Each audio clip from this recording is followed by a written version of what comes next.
So one of my mentors was driving home his 8-year-old son from Sunday school, and he asked, so how was Sunday school today? And his son shook his head. He said, Dad, I don't want to talk about it.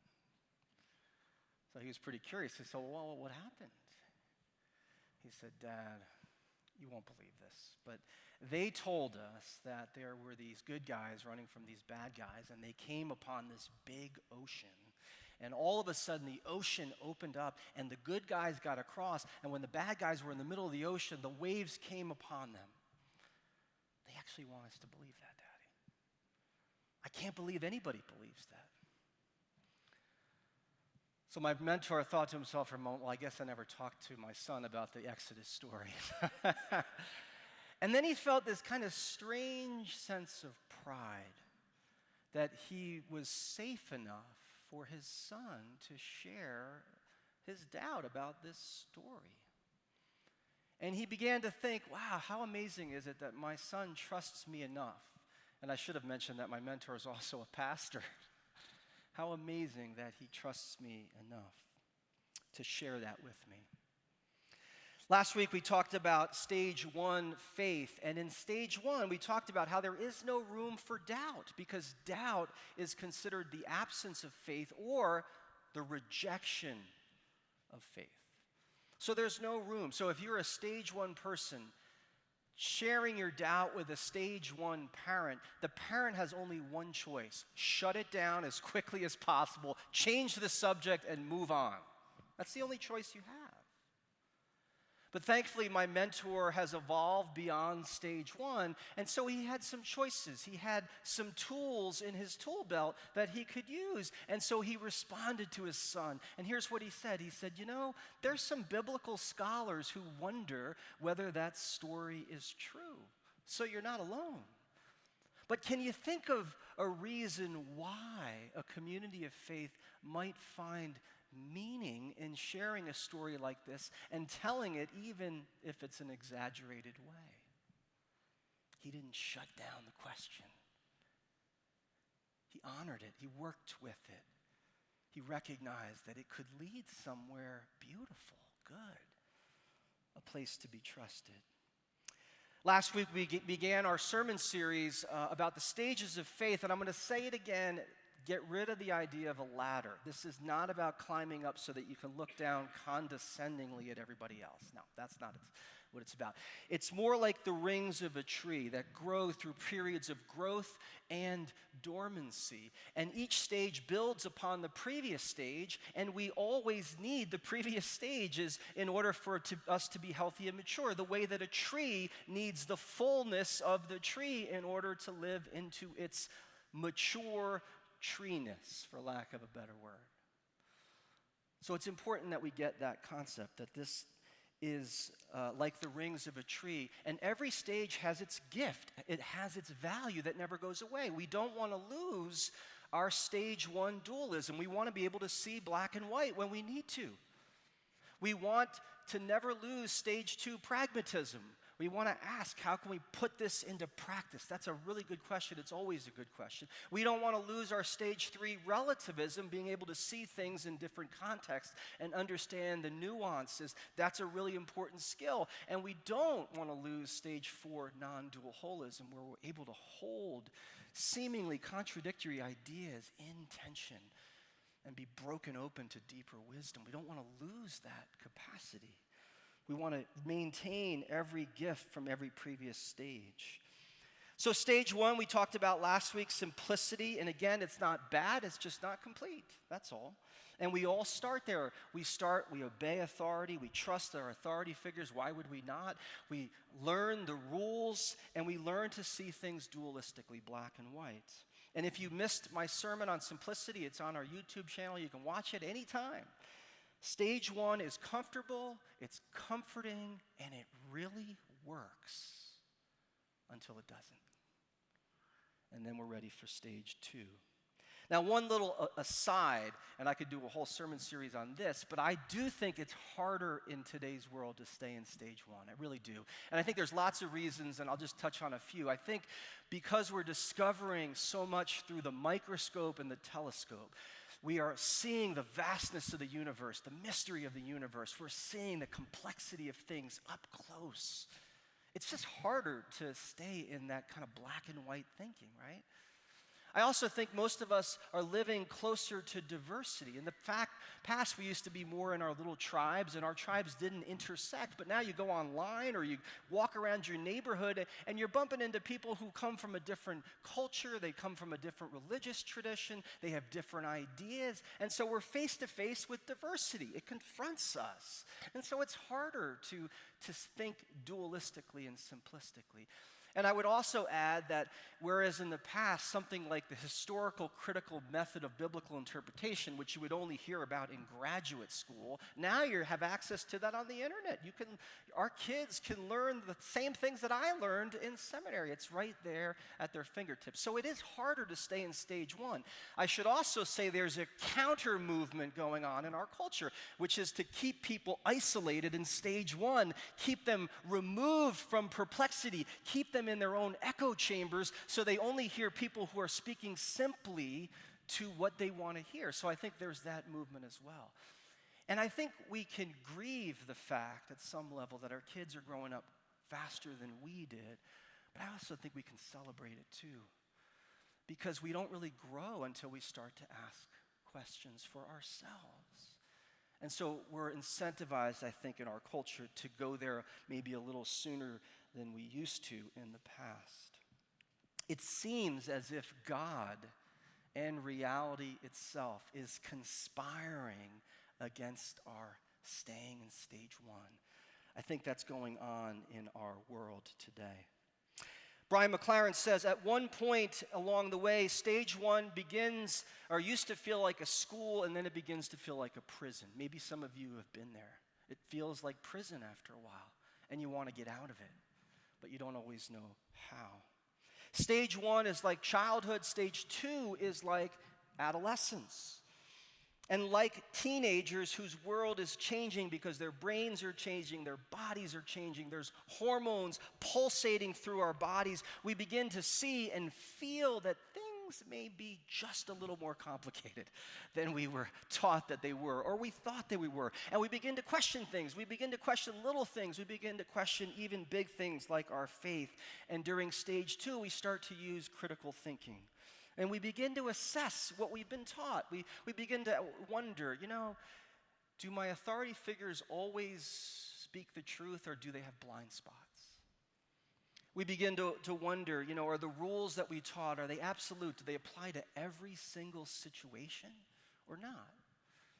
We begin to wonder, yes, I've been taught that we're on the inside, we're the insiders, we're the good guys, we're right, but the outsiders, some of them don't seem so bad.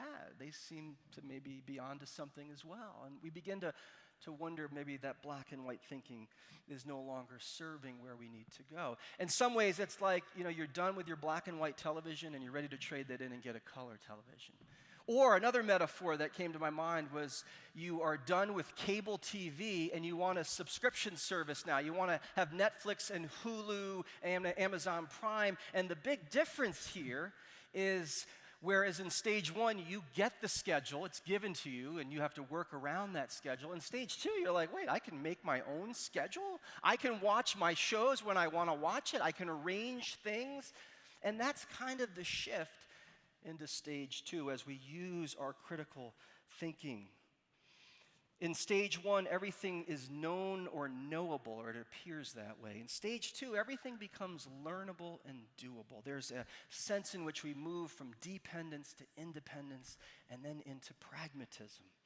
And the Bible becomes less this kind of eternal answer book or this eternal rule book, and it becomes like a toolkit, a manual that we use to live a better life. And we may at this stage start to attend Bible study and learn things for the first time, and it's exciting. We may start to journal. We may go on spiritual retreats. We may attend religious conferences. The point here is we're getting involved in our faith. We're helping to build our own faith. And the question shifts from, am I right, to, does it work? Is it effective?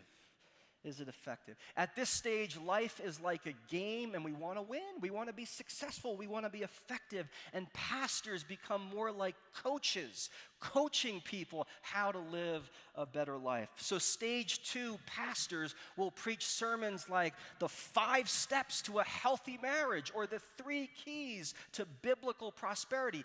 Very practical stuff that we can apply to our lives so that we can be more effective and successful. There's something very American about this, right? You feeling it? There's an American quality of life about it. Things will get better if we just consume more spiritual goods and services. Our lives will be more effective. We'll be better parents. We'll be better spouses. And as we learn more, we feel more successful. We feel more effective. At its best, stage 2 really teaches us to own our faith and to put it into action. These are really important things. At its worst, stage 2 starts to feel salesy. Starts to feel like we're being manipulated just a little bit, right? Starts to feel like, we're in the marketplace and there's all these people competing for us to buy their goods and services. Stage 2 still has the ego front and center, still in charge, right? It's still first half of life spirituality. It's about ascending. It actually is still about the ladder, at least in our minds. It's about constructing or building our faith. It's also about building the container that will hold our faith. It's not yet ready for the descent. It's not yet ready for deconstruction. It's not yet ready to explore, what are the contents that the container was created to hold? In stage 2, we become increasingly aware of complexity, but we're not stopped in the tracks by it. We're not yet perplexed by how complex we are, reality is, life is. To paraphrase Thomas Merton, we're climbing the ladder of success, but we're not yet asking, is the ladder leaning against the right wall? That's the question that stage 3 opens. So stage 2 people resonate with these scriptures today, being salt and light with a God of possibilities. I mean, we understand how salt can enrich a meal, and we want to do that in our communities. We want to enrich the communities that we're a part of. This is really good. Why would we not want to do this, right? We understand the power of light. We understand that Jesus is the light of the world, but we, as little Christ, can let our light shine and others can give glory to God. This is good stuff. We never, hopefully, will outgrow out of this desire. We understand that with God, all things are possible. And people who believe that with God, all things are possible often do incredibly good, magnanimous, beautiful, life-changing things in the world. So this is all good. Stage 2. A stage 3 person will start to think, wait a second, salt, interesting metaphor, Jesus. Salt actually disappears. It is no longer separated from the meal. What does that mean for me, Lord? Is my ego really a separate self? It's a big question, right? Stage 3, people start to say, so if I'm the light of the world, light doesn't draw attention to itself, it draws attention to others. Light is that which we see everything else, through which we see things, right? So, that might be a little different. Or this idea that with God, all things are possible, a beautiful idea, but in stage 3, we begin to wonder, wait a second, God doesn't belong to us. God's not my divine bellhop, I belong to God. God doesn't work for me, I work for God. So with God, all things are possible if my will is aligned with what God would have me do. So at stage 2, we're starting to open that door, some complexity, including the door in the Bible where we begin to wonder about things. Like, for example, why does the Bible in Genesis begin with not 1, but 2 creation stories? And they're different, and how could we ever take one literally when there's another story right there? What does that mean? What do we do with that? Or why is it that our tradition has never settled on one atonement theory, one way of understanding what happens on the cross, when it seems like those substitutionary atonement people are screaming the loudest like their way is the only way to interpret it? Our tradition doesn't agree with that. So what do I do with that? Or what do I do with the fact that Jesus says, on the one hand, I've come to bring peace, which makes sense, right? But then why does he say in a scripture I think Penny just preached on, I come not to bring peace, but to bring a sword, to bring division, to divide mother against father, son against dad. What could he possibly mean? Bart Ehrman, who's a theologian and religious professor, shares in his book, Jesus Interrupted, how he began to notice biblical inconsistencies, and that actually helped him move from stage 1 to stage 2. He began to see some contradictions, particularly in Matthew and John, which he had been told were written by people who lived when Jesus lived. But in Matthew, Jesus comes into being at conception, right? When he's conceived, right? In John, he's there at the beginning of the universe. There is the Christ, the eternal Word, the Logos. Well, what do you make of that? In Matthew, there's not a word about Jesus being God. And in John, that's precisely who he is from the very beginning. In Matthew, all Jesus does is talk about the kingdom of God coming. He never talks about himself, and he never says that he's divine. And yet in John, Jesus is almost exclusively teaching about himself. We'll talk about this in Lent. I am the good shepherd. I am the vine. He's always talking about himself. And he's saying that he is God. In Matthew, Jesus refuses to perform miracles to prove his identity. And in John, that's the only reason he does miracles, to prove that he's God. So what do we do with these contradictions? We begin to look at this in stage 2. Brian McLaren says that most churches in America are either stage 1 or stage 2, and increasingly more and more people are in stage 3. So you can see what's happening.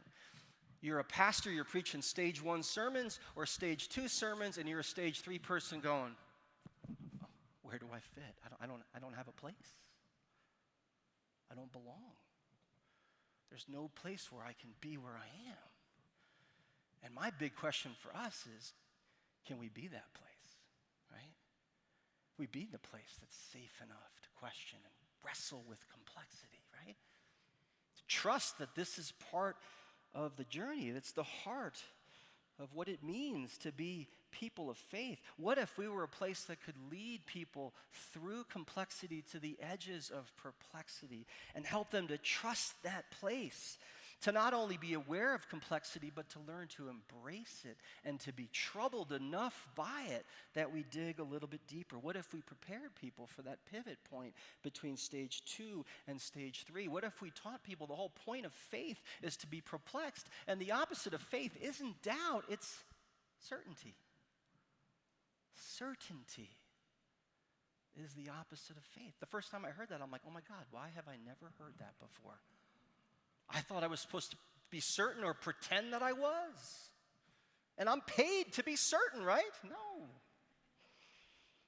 We are hopefully a place where we can encourage each other to ride the doubt, not wallow in it, get stuck in it, move through it in community to that deeper, more mature place. What if we brought people to the questions that David White says, or his only task is to trouble us with tiny but frightening requests. Questions that can make or unmake our lives. Questions that have patiently waited for us. Questions that have no right to go away. In 3 of the 4 Gospels, when people ask Jesus for a sign, this is what he says. The only sign I will give you is the sign of Jonah. Jonah, that story of a man running from God, swallowed up by a big fish, spit out on the shores to do the work of God. And Jesus is saying, that's the only sign. I'm going to put that story in your face. I think there's such wisdom in that. He's saying that's how transformation happens, when we're led to the places that we don't initially want to go to. What does Jesus say to John in the Gospel of John after he appears on the waters and then he comes on the beach and they have that yummy meal? I can still smell the charcoal, right? What does he say to Peter? He says, Peter, when you were younger, you would put a belt around your waist and go wherever you want. You could get Amazon Prime, Hulu, just do whatever you want. Stage 2, right? But when you are older, remember what he says, someone else will put a belt around your waist and lead you to where you didn't want to go. Such wisdom. I think if we're lucky, and I say this, I know how hard it is to hear this. If we're lucky, life will bring us here. Life will bring us to the edge of perplexity. And hopefully we'll have the faith to go into the belly of the big fish, to let go of our compulsive need for simple answers, or our need to just wallow in the complexity without any mooring, or our need to have the 5 steps to this or the 3 steps to that stuff, which in the end rings so shallow.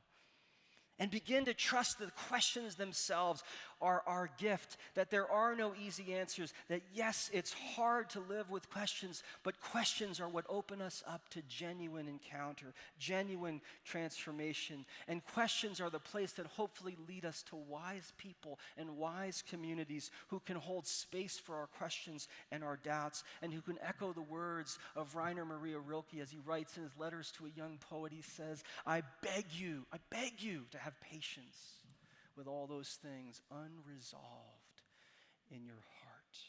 And to try to love the questions themselves as if they were locked doors to a room that you cannot yet enter, or they were foreign books that you don't yet know how to read. I want to beg you to love the questions, to live the questions, and to trust that some way, in some time, you will live yourself into the answer that your heart most longs for.